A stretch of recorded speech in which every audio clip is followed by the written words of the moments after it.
Je voudrais avoir vécu autant des vrais voyages, quand s'offrait dans toute sa splendeur un spectacle non encore gâché, contaminé et maudit.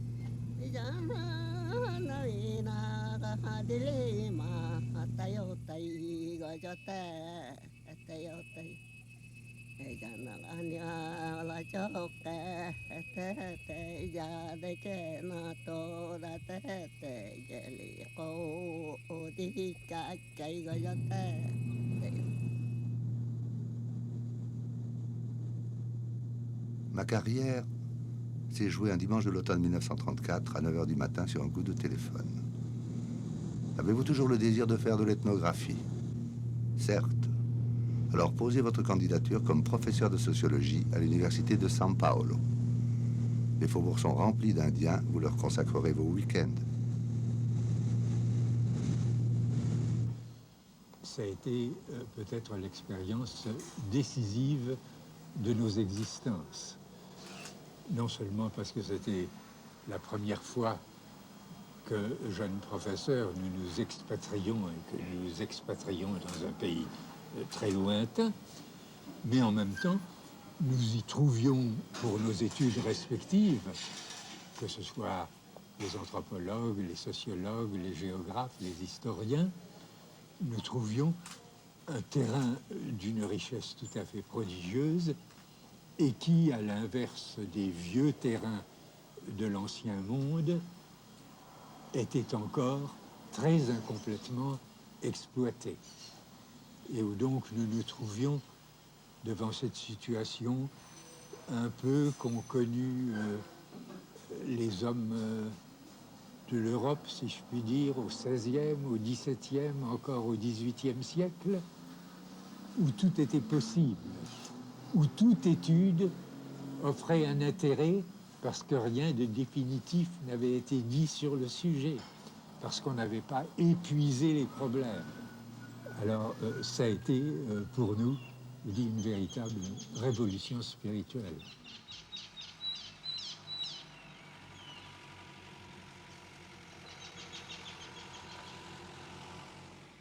Les Canuvéo, ça a été ma première expérience de terrain. Pour moi, c'était très important et très troublant, en fait, de trouver une société indigente et, j'avoue, par certains côtés, assez repoussante, l'alcoolisme sous la forme la plus brutale. Enfin, les Indiens étaient ivres-morts la moitié du temps. Et qui conservait un art, d'un raffinement, d'une subtilité extraordinaire. Bon, je pense que ça a été un des mobiles déterminants de ma réflexion sur tout ce que j'ai écrit par la suite sur les arts des peuples dits primitifs en général et sur les arts de nos propres sociétés. Les Bororo, c'est un système religieux qui est probablement un des plus compliqués qu'on connaisse, l'ensemble de l'humanité, par un panthéon qui comprend toutes sortes de dieux, un rituel tellement riche que je me souviens pendant les quelques semaines que j'ai passées chez les Bororo du Rio Vermelho, où nous nous retrouvions tout à l'heure, eh bien, il ne s'est pas passé une nuit qui n'ait été entièrement consacrée à des rites et à des cérémonies. Les Nambikwara, alors c'était, je dirais presque la situation inverse. Et en réalité, je dirais que ce qui m'a conduit chez les Nambikwara, c'était des raisons peut-être impures. C'était d'aller dans les régions les plus reculées du Brésil, de voir des Indiens qui, à l'inverse des Bororo, soient parmi les moins connus, presque inconnus, et donc de trouver là une société qui est tellement appauvrie au point de vue de la culture matérielle, au point de vue de l'organisation sociale, qui est réduite à si peu de choses que vraiment on y trouve, je dirais, l'essence même de la vie sociale, réduite à sa plus simple expression.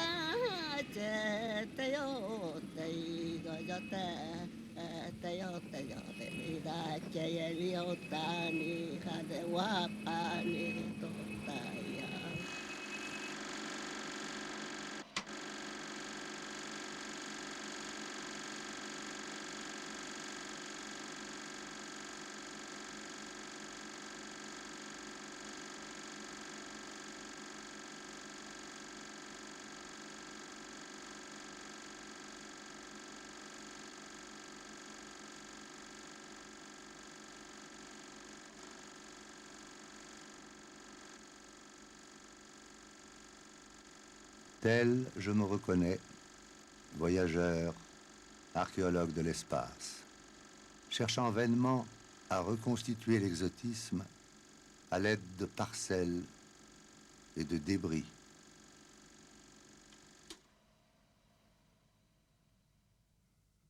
Je hais les voyages et les explorateurs. Et voici que je m'apprête à raconter mes expéditions. Mais que de temps pour m'y résoudre. 15 ans ont passé depuis que j'ai quitté pour la dernière fois le Brésil, et pendant toutes ces années, j'ai souvent projeté d'entreprendre ce livre. Chaque fois, une sorte de honte et de dégoût m'en ont empêché. L'aventure n'a pas de place dans la profession d'ethnographe. Elle pèse sur le travail efficace du poids des semaines ou des mois perdus en chemin. Qu'il faille tant d'efforts et de vaines dépenses pour atteindre l'objet de nos études ne confère aucun prix à ce qu'il faudrait plutôt considérer comme l'aspect négatif de notre métier. Les vérités que nous allons chercher si loin n'ont de valeur que dépouillées de cette gangue. Le terrain américain, sud-américain, au moins quand je l'ai connu, c'était de la nature encore plus que des hommes. Et que ça mettait donc l'humanité en perspective. Et d'autre part, que s'il y a une partie du monde qui reste toujours pour nous un mystère, c'est l'Amérique.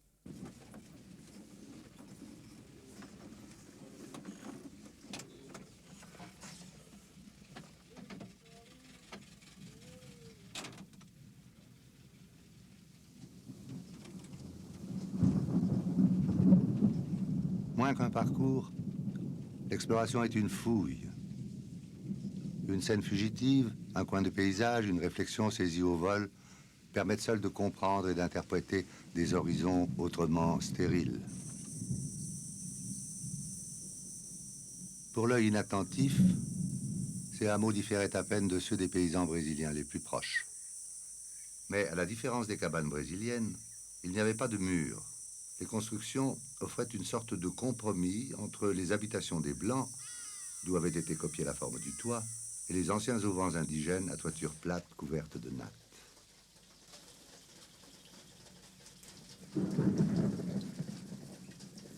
É aqui, né? Aldeia aqui, né?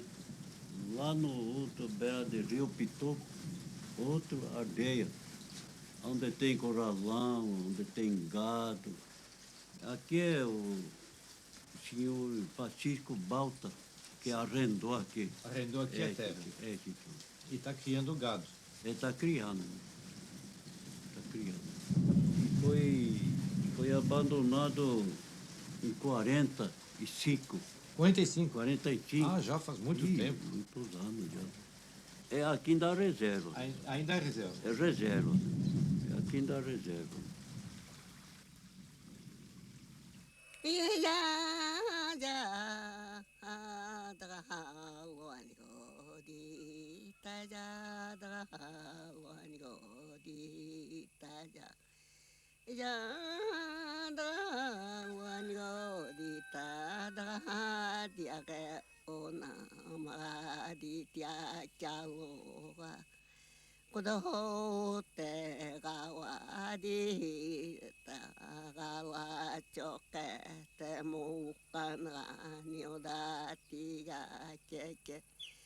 Mahagake mani teveri kajote dawa choke tere chamele chedodit nigani geda mati geda ni agodreri koda tanede letiga kabiro to me manu datia Kabige meyo to data ne no data ni ala pare chamele chedi pune wade na wadi taya domigen royate ko tiga kelo gotela choket no cananio tiga que nacho ni tirate ya o te ya tigeta nacho ni tirate ya o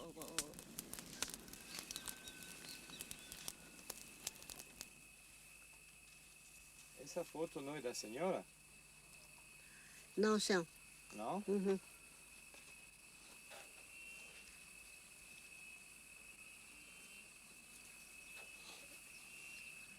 Eu não vou ser. Acho que alguém reconheceu a senhora. É outro, né? É outra pessoa? É. Não, é eu mesmo. Ah, senhora e mais outra pessoa. O outro é o filho da minha. Eu acho que é o filho da minha filha.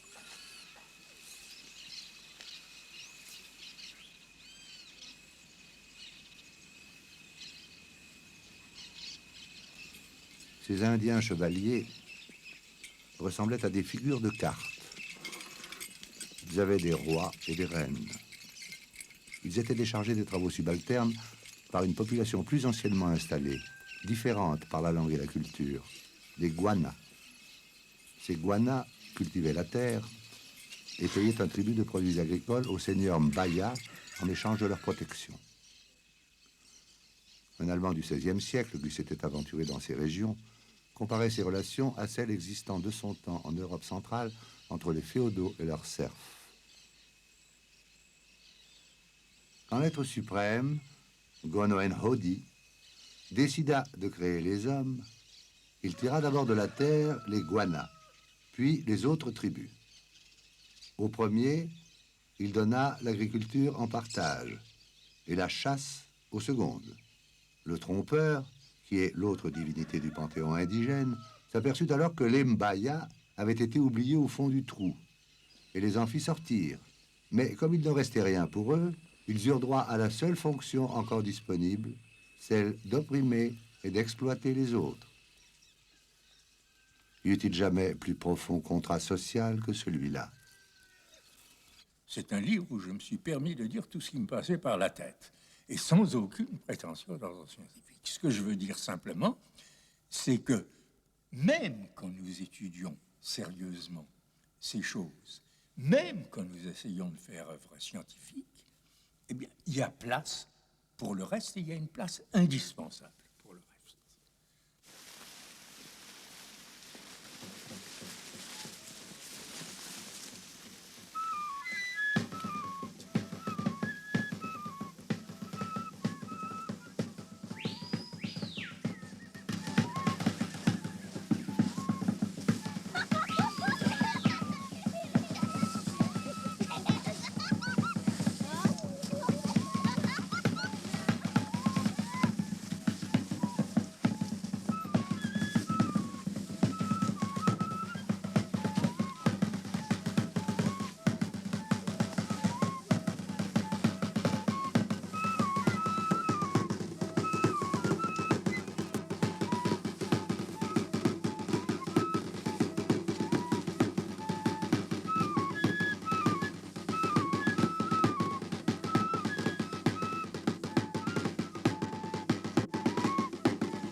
Les anciens auteurs attestent que les fêtes, principalement celles qui célèbrent les plus importants moments de la croissance d'une enfant noble, étaient marquées par des exhibitions féminines dans des rôles de travestis, défilés guerriers, danses et tournois. Ces paysans loqueteux, perdus au fond de leur marécage, offraient un spectacle bien misérable. Mais leur déchéance même n'en rendait que plus saisissante la ténacité avec laquelle ils avaient préservé certains traits du passé.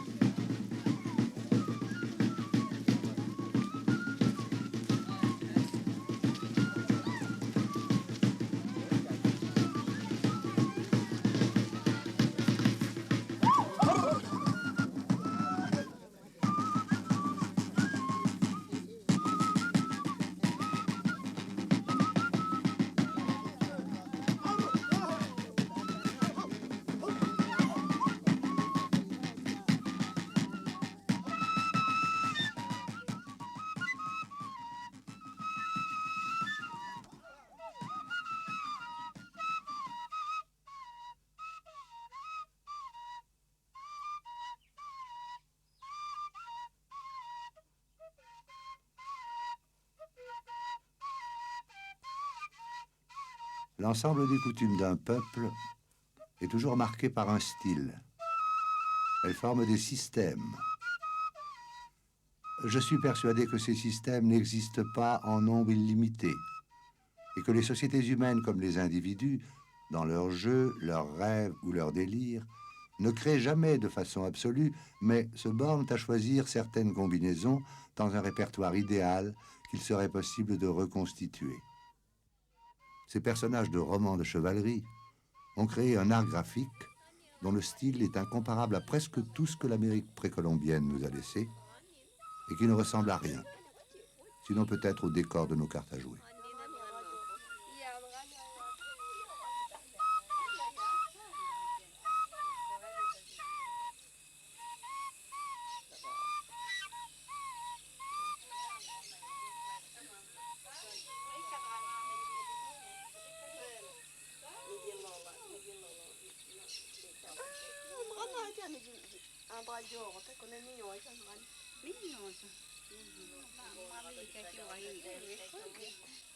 Leurs visages, parfois aussi leur corps, sont couverts d'un lacis d'arabesques asymétriques, alternant avec des motifs d'une géométrie subtile.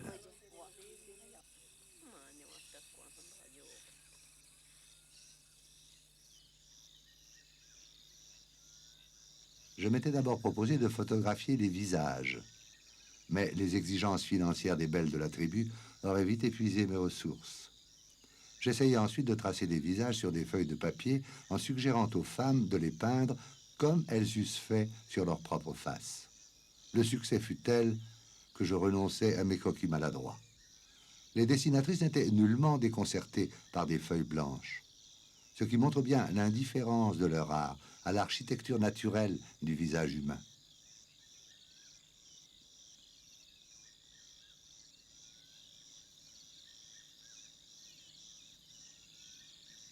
Les femmes pratiquent deux styles. Le style curvilinéaire, plus volontiers adopté pour les peintures du visage, et le style géométrique pour celle du corps. D'après le témoignage de Sanchez Labrador, les castes nobles ne portaient peint que le front, et le vulgaire seul s'ornait tout le visage. À cette époque aussi, seules les jeunes femmes suivaient la mode. Il est rare que les vieilles femmes perdent du temps à ces dessins. Elles se contentent de ceux que les ans ont gravés sur leur visage. Le missionnaire se montre alarmé de ce mépris pour l'œuvre du Créateur. Pourquoi les indigènes altèrent-ils l'apparence du visage humain? Est-ce pour tromper la faim qu'ils passent des heures à tracer leurs arabesques? Ou pour se rendre méconnaissables aux ennemis? Quoi qu'il imagine, il s'agit toujours de tromper. Pourquoi? Quelque répugnance qu'il en éprouve, même le missionnaire est conscient que ces peintures offrent aux indigènes une importance primordiale et qu'elles sont, en un sens, leur propre fin.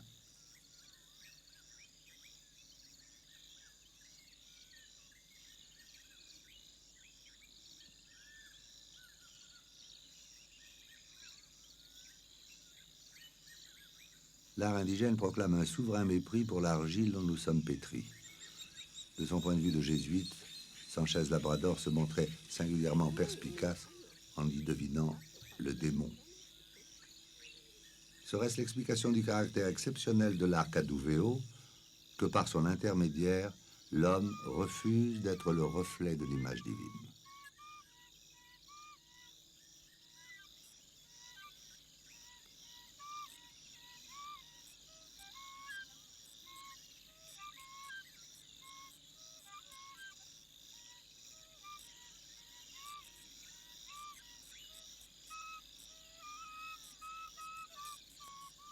Les Mbaya n'ont pas eu la chance de résoudre leurs contradictions. Mais ce remède qui leur a manqué sur le plan social ne pouvait quand même leur échapper complètement. De façon insidieuse, il a continué à les troubler. Et puisqu'ils ne pouvaient pas en prendre conscience et le vivre, ils se sont mis à le rêver sous une forme transposée et en apparence inoffensive dans leur art.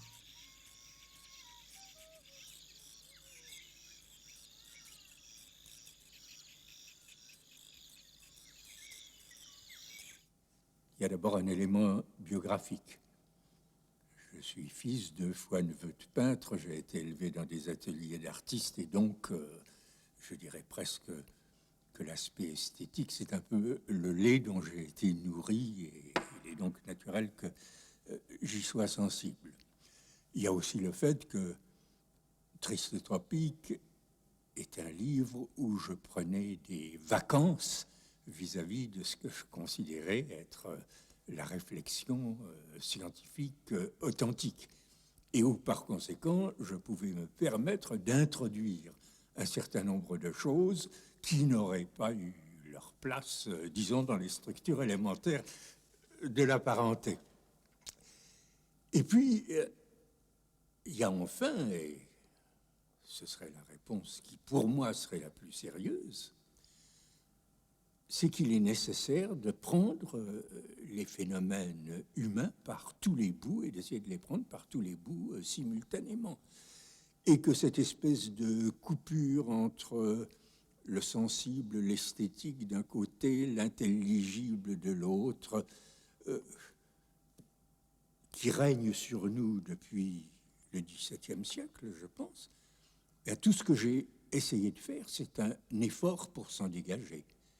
Et probablement, peut-être de façon moins facile ou complaisante que dans Triste Tropique, il me semble que c'est ce que j'ai essayé de faire tout au long de mes livres.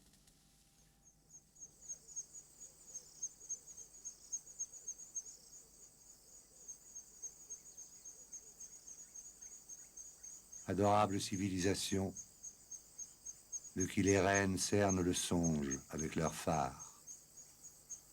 Hiéroglyphes, décrivant un inaccessible âge d'or, qu'à défaut de code, elles célèbrent dans leur parure, et dont elles dévoilent les mystères, en même temps que leur nudité.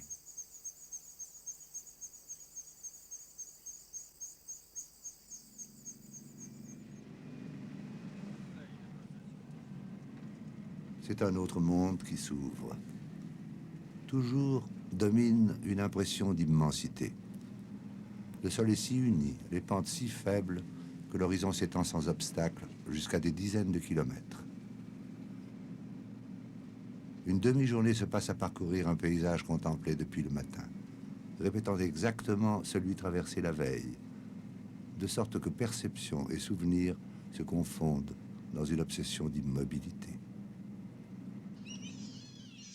Le village de Kéjara restait un des derniers où l'action des missionnaires salésiens ne s'était pas trop exercée. Devant une société encore vivante et fidèle à sa tradition, le choc est si fort qu'il déconcerte. Dans cet écheveau aux mille couleurs, quel fil faut-il suivre d'abord et tenter de débrouiller?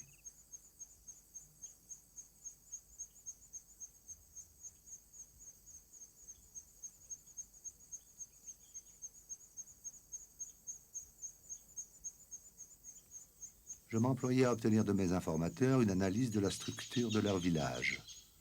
Nous passions nos journées à circuler de maison en maison, recensant les habitants, établissant leur état civil et traçant avec des baguettes sur le sol de la clairière les lignes idéales délimitant les secteurs auxquels s'attachent des réseaux compliqués de privilèges, de traditions, de grades hiérarchiques, de droits et d'obligations.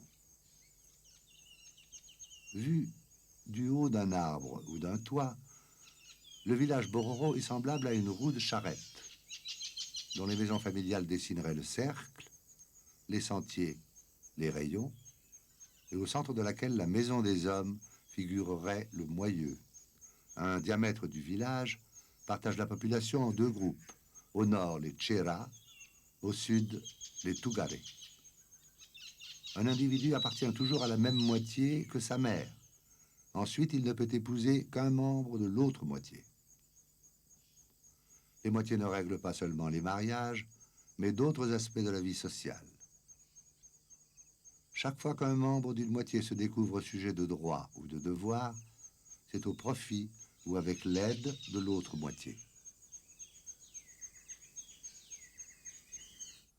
J'ai le sentiment, maintenant quand j'essaye de reconstituer mon évolution intellectuelle, ce qui est très difficile parce que j'ai une mémoire exécrable, j'ai le sentiment que j'ai toujours été, ce qu'on a appelé par la suite structuralisme, et que je l'étais même enfant.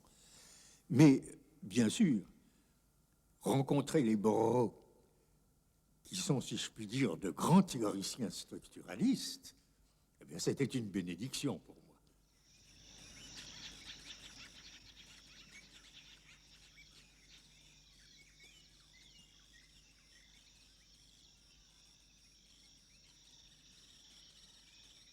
La distribution circulaire des huttes autour de la Maison des Hommes est d'une telle importance, en ce qui concerne la vie sociale et la pratique du culte, que les missionnaires salésiens de la région du Rio das Garças ont vite appris que le plus sûr moyen de convertir les Bororo consiste à leur faire abandonner leur village